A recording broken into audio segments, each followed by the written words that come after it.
No último vídeo, eu apresentei a história de um cara muito gente fina, o Zagaia, que me fez pensar muito e nos deu uma baita lição de vida.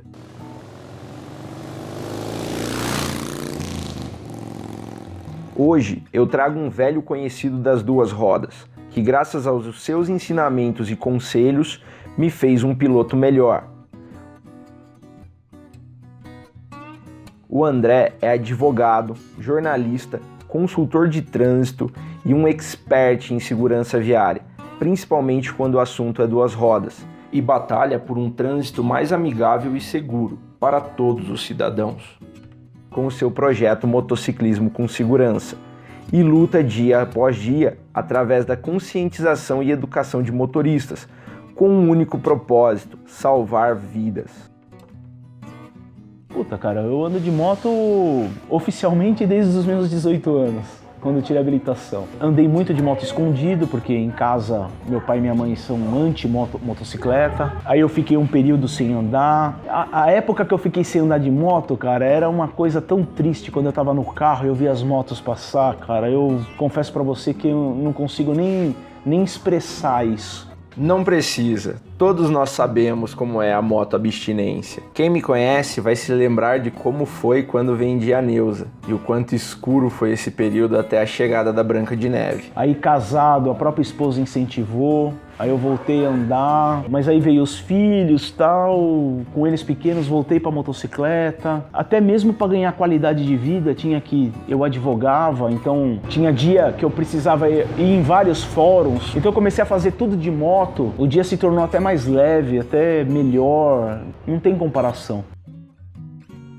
O convite no Moto Online, pelo Rio Harada na época, surgiu exatamente por isso. Eu já participava do fórum, passava orientação tanto de segurança como de defesa do consumidor. E aí ele um dia me convidou para ter uma coluna. O Moto Online é um portal sobre motos. Foi onde eu conheci o André. E também participei por tempos do fórum, qual guardo boas recordações. E aí as coisas foram acontecendo. Aí uma vez ele me emprestou uma moto, dei um feedback para ele sobre a motocicleta, que ele ficou um pouco admirado com a sensibilidade. E aí peguei gosto do negócio. E eu esqueci de mencionar. O André também avalia motos, mas isso eu deixo para ele contar um pouco mais à frente.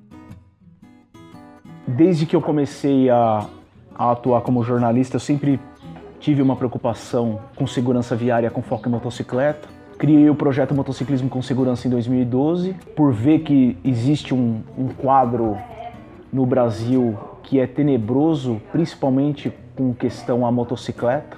É necessário realmente você, de alguma forma, colaborar para a sociedade, ter cultura de segurança viária, ter cultura de duas rodas. Quando eu falo em cultura de duas rodas, é o indivíduo saber por que ele vai comprar a moto, qual o uso que ele vai fazer da moto.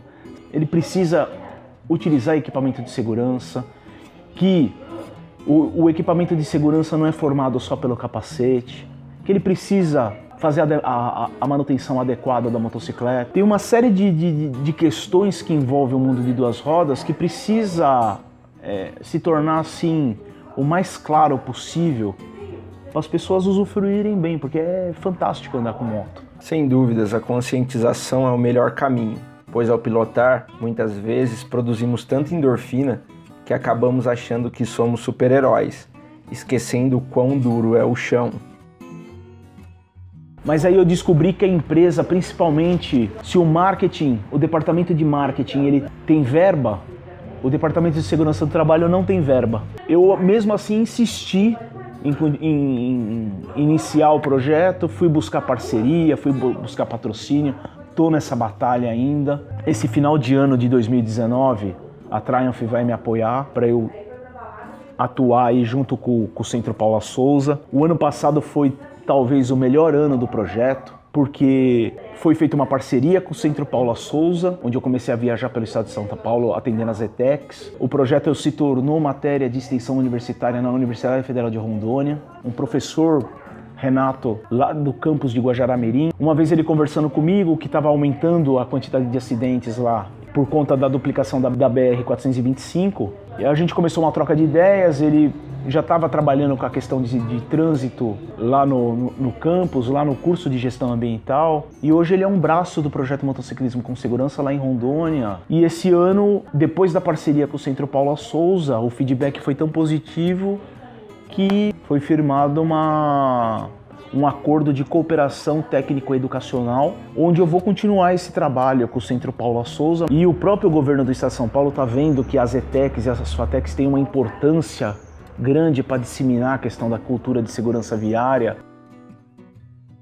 Você tem que fazer uma reflexão, trazendo a engenharia e levar isso para o poder público. Porque o que acontece? O gestor público, normalmente, ele não tem o conhecimento técnico, então você tem que colaborar com ele. Por culpa, muitas vezes, do próprio setor, acaba faltando propostas. Um exemplo, na cidade de São Paulo, há pouco tempo, proibiram a Marginal Pinheiros.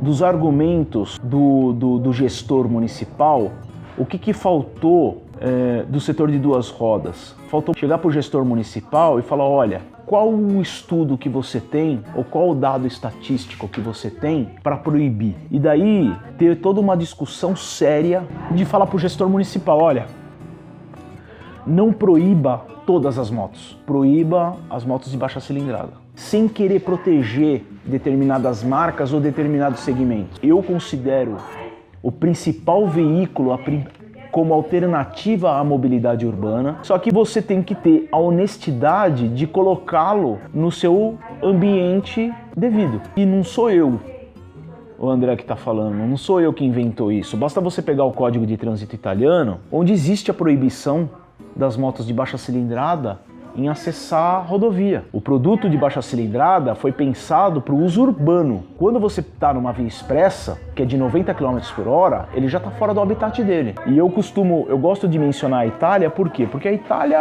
é o berço, eu considero o berço do motociclismo. É um tema bastante delicado, e eu entendo que a proibição se dê pela limitação de segurança fornecida ao usuário das motocicletas de baixa cilindrada hoje, e isso precisa mudar. Porém, não vejo o proibir como a melhor saída.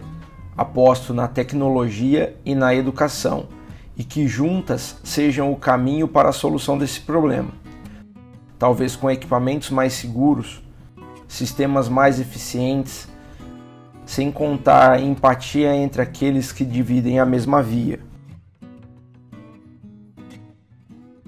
Sempre que eu abro o Insta tem lá André Garcia com alguma coisa da hora na garagem. Quando eu descobri que eu tinha um pouco da aptidão aí de fazer avaliação, levar isso para escrever, acho que logo também vou ter que entrar na onda do vídeo, mas eu gosto de escrever. Eu digo para você que é muito mais glamour do que qualquer outra coisa. Eu gosto muito de tratar a avaliação de motocicleta realmente como avaliação.